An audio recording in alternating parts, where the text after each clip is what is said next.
Welcome back for another Baldur's Gate 3 in-depth class guide. In today's video, I'll be focusing on the Circle of the Land Druid. As many of you guys know, I've already done a Circle of the Moon guide, and in that video I focused more on character creation and of course the wild shape forms. So in this video, I'm going to focus mostly on the spellcasting, which is of course what the Circle of the Land Druid is all about. If you guys end up enjoying this video, please subscribe. There will be much more Baldur's Gate 3 content on the way. Links to my Twitter and my Discord server will be below. Let's get right into it.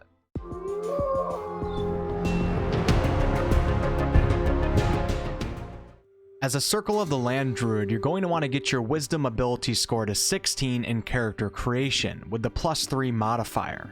Wisdom is what powers most of your spells, so it's very important. The only races that currently allow you to do this in early access are the Wood Elf, Human, all the Half-Elves, and the Gold Dwarf. After Wisdom, Constitution and Dexterity will be the next two important ability scores. Both of these should be at least a 14 with a +2 modifier, but you might be able to get one of them to 16 depending on your racial choice. Constitution if possible.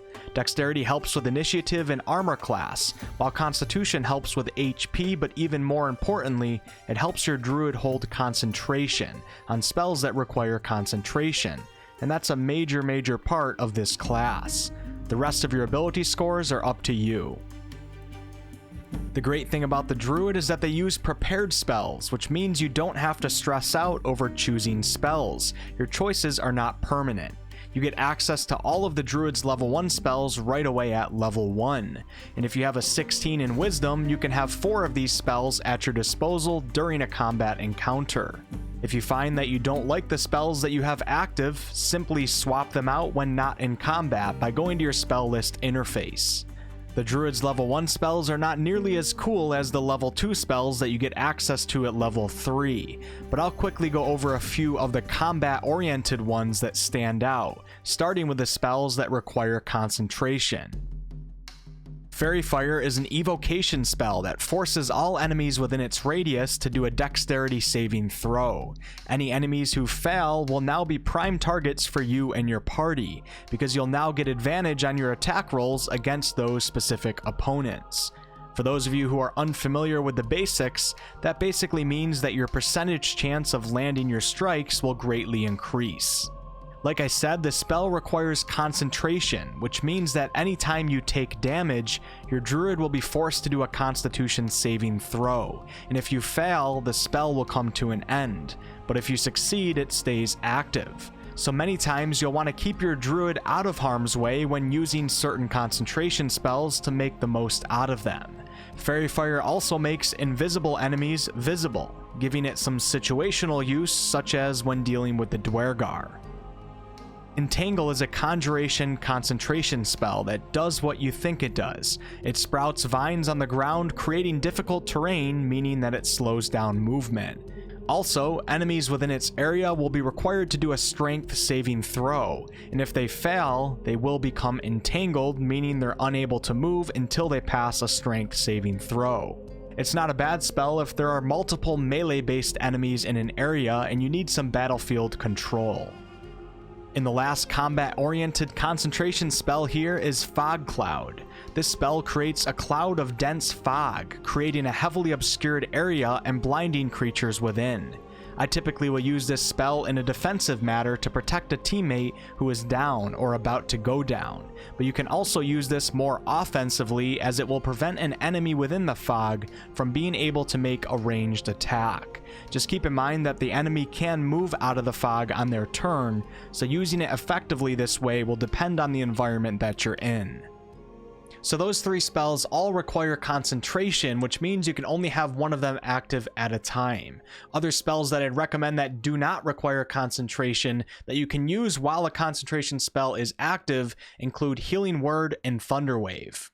Healing Word is a distance heal at the cost of just your bonus action and of course a spell slot, so you can attack an enemy and heal someone or yourself all in the same turn. This spell can be really good at getting up downed party members. It has definitely saved my party many times. Thunderwave, you guys know that I love this spell too much. It's a spell that can hit multiple enemies, dealing nice damage, but its most OP effects come from its ability to push enemies really far away from you, if they fail a Constitution saving throw. In a game like Baldur's Gate 3, which has a lot of verticality, this spell can single-handedly turn the tide of a battle. Seriously. And if the push effect fails, you still get that thunder damage. This spell, like some of the others, can also be upcasted with a level 2 spell slot when you get access to them at level 3. And the last spell I'll mention here is Goodberry. Never mind, it sucks. In character creation, you also get to choose 2 Druid cantrips out of 6 choices. Cantrips are spells that can be cast at will. They do not use up one of your limited spell slots. My personal favorites are Produce Flame, Thorn Whip, and Shillelagh. Produce Flame will create some light, and you can also throw the flame at an enemy and/or set flammable objects on fire. Thorn Whip is a great cantrip because it deals damage but also pulls a target 10 feet closer to you. If you play the environment in a clever way, this can equate to pulling enemies off ledges to their deaths. Shillelagh costs a bonus action and will turn your staff or club into 1d8 bludgeoning damage, and also add your wisdom modifier to it. This spell gives your druid the ability to deal good damage with a weapon. This can really be a great cantrip for the land druid, because most of the land druid's spells are concentration spells, meaning you can only have one of those active at a time. Using Shillelagh will allow you to deal decent weapon damage if someone's in your face, and not cost you a spell slot or force you to switch to a different concentration spell. So if you're using a staff or a club, you might as well just keep it active on your weapon at all times. And that's it for level 1 in character creation. When you reach level 2, you'll get to choose your druid subclass, and we of course will be going with the Circle of the Land. All druids will learn wildshape at this level. Circle of the Moon druids will specialize in it, while Circle of the Land druids are better spellcasters. As a land druid, you'll still get access to the badger, spider, wolf, and cat at level 2, and when you reach level 4, you'll get to add the deep wrath to that list. I'm not going to go too deep into these forms as I already have on my Moon Druid guide. Just remember that these wildshape forms can be great for many utility-based situations. And even as a land druid, the wild shape form will still give you that extra HP pool from the animal that you turn into, so it can still be very useful at times. Land druids also get the subclass specific feature called Natural Recovery. Natural Recovery allows you to recover a limited amount of spell slots outside of combat. You don't have to take a long rest back at your camp to get them back. Because of the resting system currently being so easy to use in this game, Natural Recovery loses a bit of its power. You can basically long rest almost anywhere at any time to get all of your spell slots back. However, what Natural Recovery can do for your land druid is allow you to cast some spells before you enter into combat, and basically make it seem like you never used up a spell slot or slots to cast those spells. For example, cast the jump spell on your druid using up a level 1 spell slot, then use Natural Recovery to get that spell slot back. Jump will still be active on your druid because you didn't take a long rest. Enter into combat, and now you'll have jump on your character basically for free. This can work great with many of the druid's spells, such as Dark Vision, Flame Blade, Flaming Sphere. You can even set up difficult terrain before a fight begins with Spike Growth, and much more. Make sure to take advantage of this feature.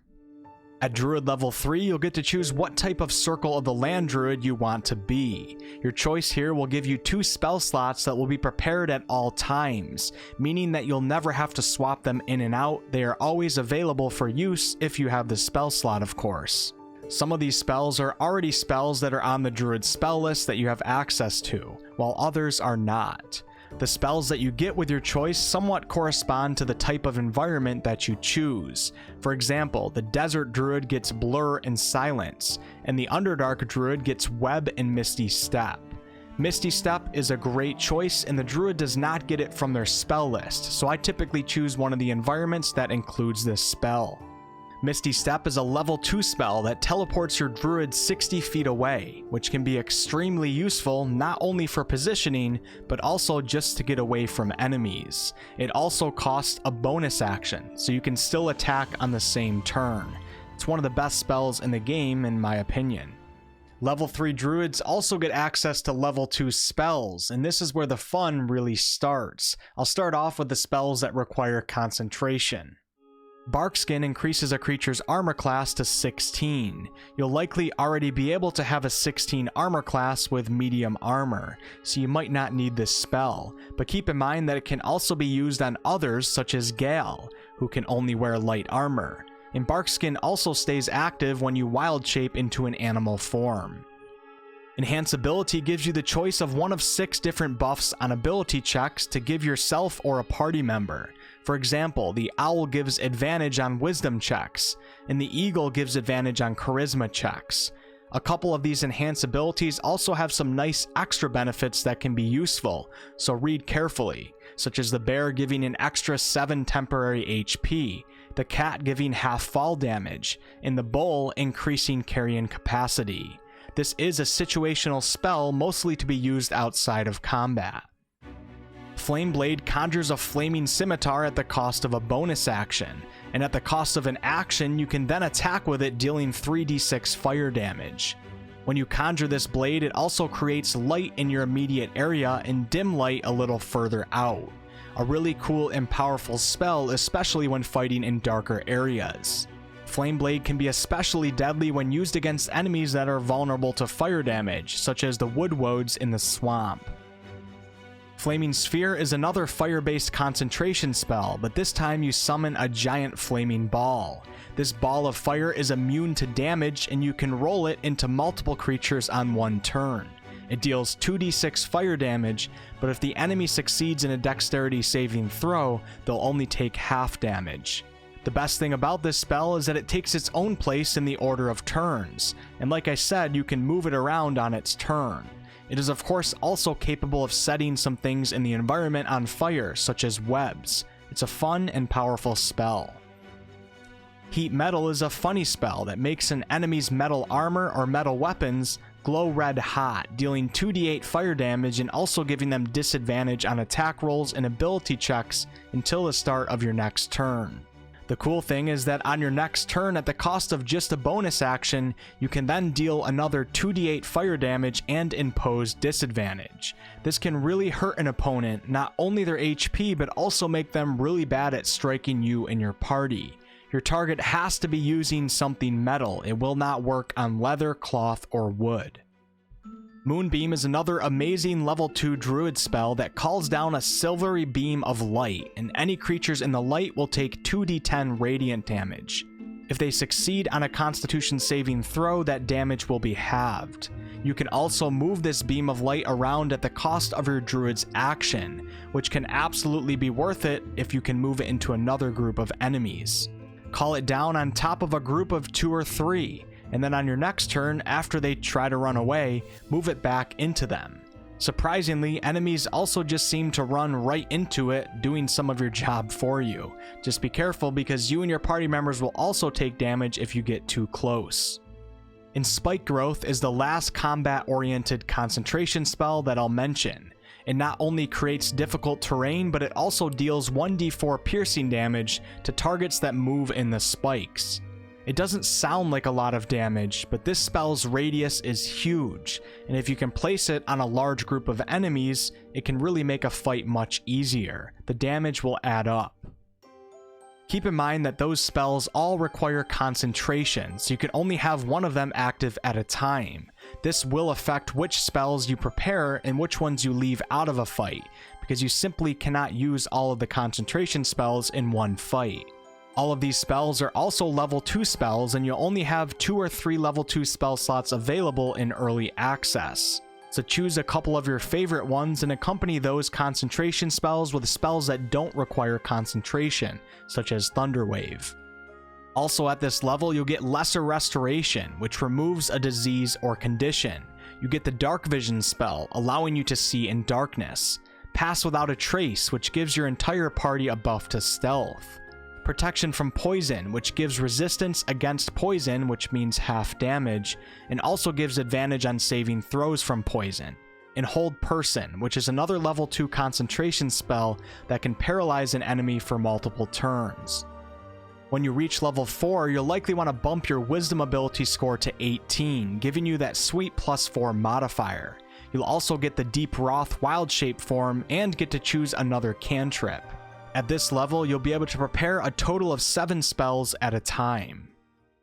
And that's basically it for the Circle of the Land Druid. The great thing is that all those spells are prepared spells, so you can swap them in and out and really try out them all and find the ones that you think are the most fun or the ones that fit whatever situation that you're in. Also, don't forget that you do have Wild Shape as a Land Druid as well. You're not going to use it nearly as much, but it can come in handy, so give it a try in certain situations. Thanks so much for watching, guys. If you guys ended up enjoying this video, please like, comment, and subscribe. I really appreciate it. It's a huge help to my channel. I do all sorts of videos on this channel, ranging from live streams to game reviews to oh crap, what am I saying now? Game reviews to lore videos to class guides. Shit, I screwed it up. Anyways, hope to see you guys again in the future. Until next time.